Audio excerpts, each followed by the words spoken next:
Selamat pagi teman-teman. Perkenalkan, nama lengkap saya Patrisius Maun, biasa dipanggil Patris, kelas 2020E, NPM 20302144, Program Studi Sosial Ekonomi Pertanian, Fakultas Ilmu Kesehatan dan Perkaryan, Unika Santo Paulus, Ruteng. Pada pagi hari ini saya mau menjelaskan makalah tentang konsep organisasi dan konsep manajemen. Yang pertama teman-teman, pada bab 1 pendahuluan. Dalam pendahuluan ada latar belakang. Dalam latar belakang, evolusi organisasi telah mendorong lahirnya jenis profesional atau profesional manajer. Manajemen profesional bukanlah berdasarkan pemilikan, tetapi berdasarkan skill atau keterampilan atau keahlian yang diperoleh dari pengetahuan dan pengalaman. Manajemen terdapat dalam suatu organisasi. Ia bukan hanya pekerjaan dalam perusahaan atau instansi pemerintah saja. Segala macam organisasi mempunyai banyak fungsi dan ciri-ciri yang sama. Berbagai kegiatan pokok manajerial dilaksanakan dalam semua instansi. Akan tetapi, kita semakin sadar bahwa setiap organisasi itu mengembangkan kebudayaan internalnya atau cara beroperasinya. Salah satu peranan penting dari manajemen adalah membentuk kebudayaan organisasi. Gaya atau style manajemen adalah cara khas atau distinctive manager. Seorang manajer berperilaku yang dibatasi oleh kebudayaan organisasi dan dituntun oleh filsafat pribadinya. Kemudian timbul pertanyaan, apa itu manajemen dan organisasi itu? Ya. Yang kedua dalam bab 1 ini teman-teman, rumusan masalah. Yang pertama dalam rumusan masalah ini, apa yang dimaksud dengan manajemen? Yang kedua, apa pengertian organisasi? Yang ketiga, apa saja fungsi manajemen? Dan yang keempat, apa saja tujuan pengorganisasian? Ya. Dan yang ketiga, dalam pendahuluan ini tadi teman-teman, tujuan penulisan. Ya. Yang pertama, untuk mengetahui pengertian manajemen. Dan yang kedua, untuk mengetahui pengertian organisasi. Yang ketiga, untuk mengetahui fungsi manajemen. Yang keempat, untuk mengetahui tujuan organisasi. Sekarang bab 2 teman-teman, pembahasan. Yang pertama, pengertian manajemen.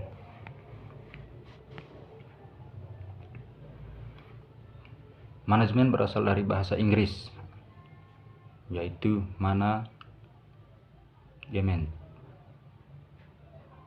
yang berasal dari kata dasar manage.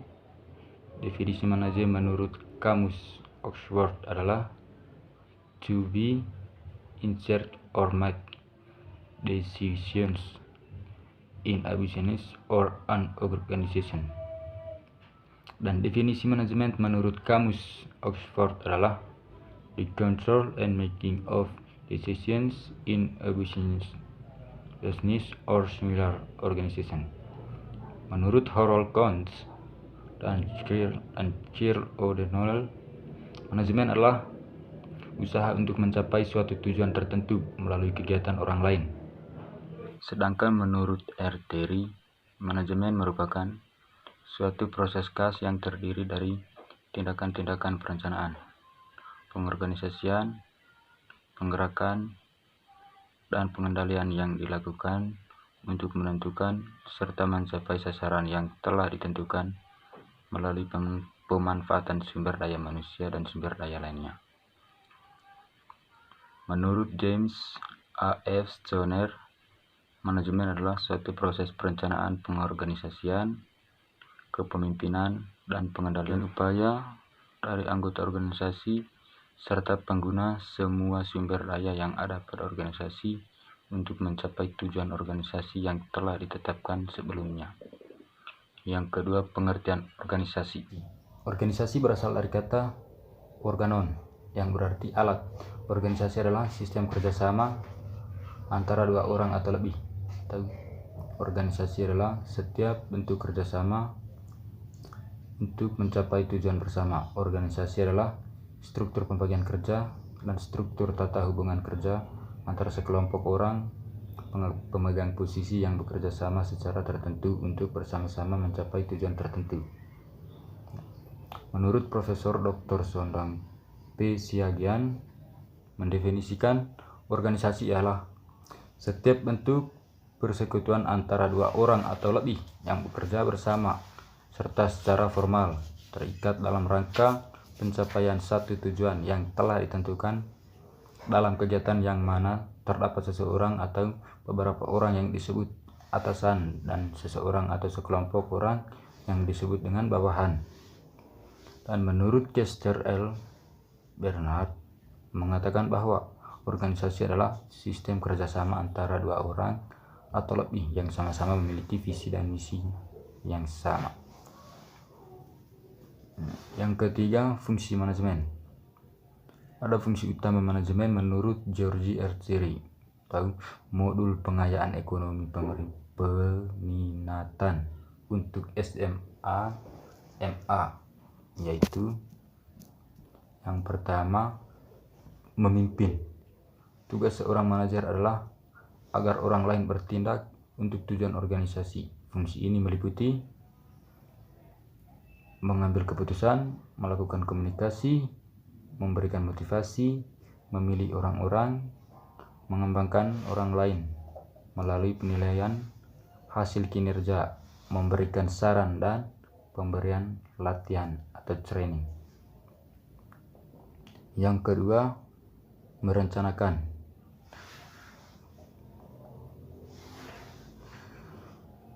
Tugas dan kegiatan utama perencanaan meliputi forecasting atau memamalkan untuk waktu yang akan datang, membuat target dan sasaran atau set goal of target.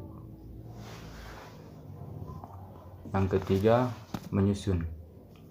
Kegiatan mengatur dan menghubungkan suatu pekerjaan sehingga dilaksanakan lebih efektif dan efisien meliputi design organization structure atau desain struktur organisasi, menentukan job description dari masing-masing jabatan untuk mencapai sasaran organisasi, delegating responsibility and authority atau mendelegasikan tanggung jawab dan wewenang, menetapkan pertanggungjawaban untuk hasil yang dicapai,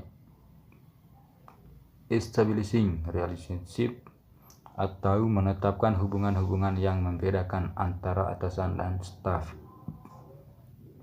mendeskripsikan hal-hal dianggap efektif sehubungan dengan pemanfaatan sumber daya manusia guna pencapaian sasaran. Yang keempat, mengawasi.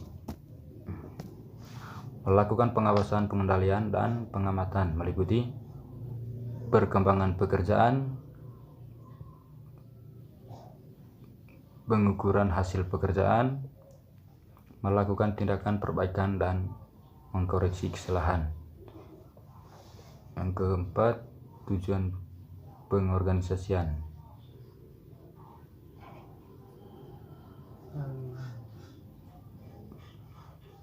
Yang keempat, tujuan pengorganisasian. Tujuan pengorganisasian adalah agar dalam pembagian tugas dapat dilaksanakan dengan penuh tanggung jawab. Dengan pembagian tugas diharapkan setiap anggota organisasi dapat meningkatkan keterampilannya secara khusus atau spesialisasi dalam menangani tugas-tugas yang dibebankan apabila pengorganisasian itu dilakukan secara serampangan, tidak sesuai dengan bidang keahlian seseorang, maka tidak mustahil dapat menimbulkan kegagalan dalam penyelenggaraan pekerjaan itu. Ada beberapa tujuan pengorganisasian, yaitu yang pertama, membantu koordinasi, memberi tugas pekerjaan kepada unit kerja secara koordinatif agar tujuan organisasi dapat melaksanakan dengan mudah dan efektif. Koordinasi dibutuhkan tatkala harus membagi unit kerja yang terpisah dan tidak sejenis, tetapi berada dalam satu organisasi. Memperlancar pengawasan. membantu pengawasan dengan menetapkan seorang anggota manajer yang berkompetensi dalam setiap unit organisasi. Dengan demikian, sebuah unit dapat ditempatkan di dalam organisasi secara keseluruhan sedemikian rupa agar dapat mencapai sasaran kerjanya walaupun dengan lokasi yang tidak sama. Unit-unit operasional yang identik dapat disatukan dengan sistem pengawasan yang identik pula secara terpadu. Yang kedua, memaksimalisasi manfaat spesialisasi. Membantu seseorang menjadi lebih ahli dalam pekerjaan-pekerjaan tertentu.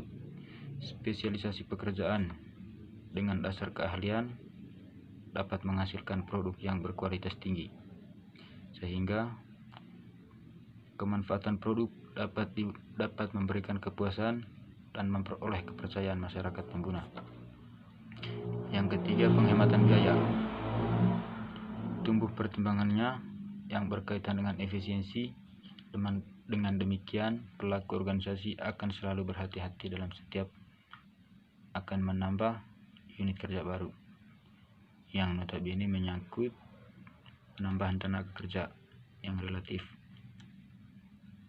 hanya membutuhkan biaya tambahan berupa gaji atau upah.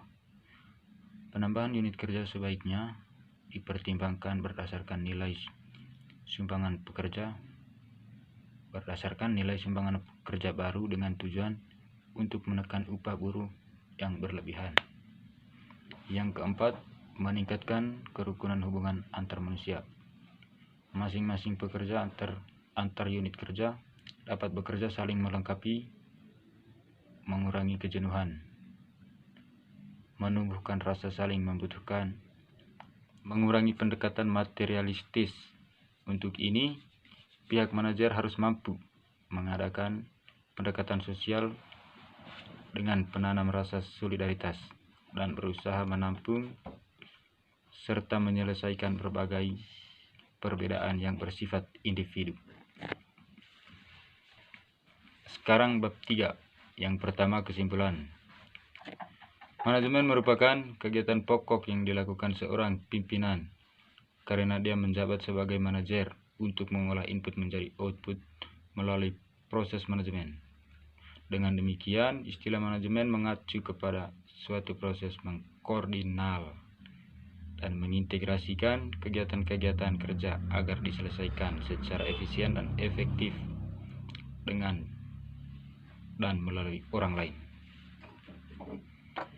Pada umumnya, fungsi manajemen dibagi menjadi beberapa fungsi, yaitu merencanakan, mengkoordinasikan, mengawasi, dan mengandalkan kegiatan dalam rangka usaha untuk mencapai tujuan yang diinginkan secara efektif dan efisien. Organisasi memiliki pengertian sekelompok orang-orang yang secara formal dipersatukan dalam satu kerjasama untuk mencapai tujuan yang telah ditetapkan. Organisasi juga sangat berhubungan dengan manajemen dan kerja, karena organisasi secara keseluruhan atau sebagai suatu keseluruhan memerlukan manajemen untuk mengatur sistem tata kerja. Manajemen dan organisasi sangat berhubungan erat. Manajemen merupakan atau berarti sebagai kepemimpinan, sedangkan dalam organisasi juga terdapat kepemimpinan. Dengan demikian, untuk menyusun organisasi yang baik dan dapat mencapai tujuan, diperlukan manajemen yang baik juga.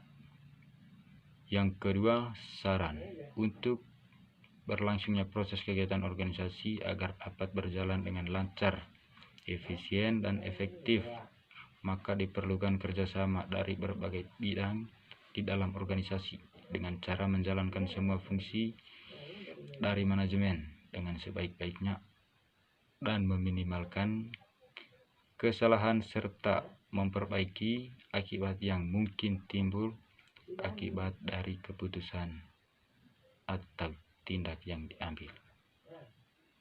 Daftar pustaka.